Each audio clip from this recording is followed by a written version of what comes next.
मुरुड शहर तसंच परिसरातील नागरिकांना 1 लाख गुंतवणुकीमागे महिन्याला 10,000 रुपये व्याज देण्याचं आमिष दाखवत कोट्यवधी रुपयांची गुंतवणूक उभी करून त्यानंतर पैसे परत न करता फसवणूक करणाऱ्या प्रसन्न पुलेकर याला मुरुड पोलिसांनी अखेर अटक केली आहे।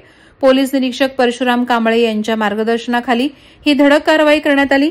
पुलेकर यांनी नागरिकांना कमीत कमी 1 लाख रुपये गुंतवल्यास त्यावर दरमहा 10,000 रुपये व्याज मिळेल असं सांगून मोठ्या प्रमाणावर गुंतवणूक गोळा केली। मात्र काही काळाने पैसे परत देणं थांबवून त्याने गुंतवणूकदारांची मोठी फसवणूक केली।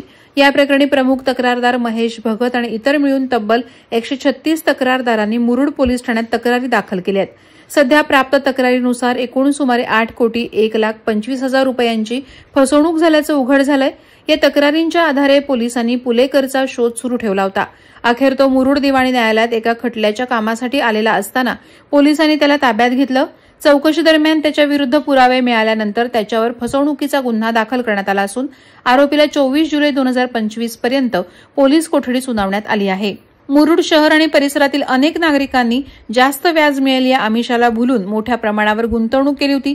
मात्र नंतर पैसे न मिळाल्याने अनेकांना आपली फसवणूक झाल्याचे जाणवले। त्यानंतर सर्वांनी एकत्र येत पत्रकार परिषद घेऊन आणि रायगड जिल्हा पोलीस अधिकाऱ्यांकडे तक्रारी दाखल करून न्यायाची मागणी केली होती।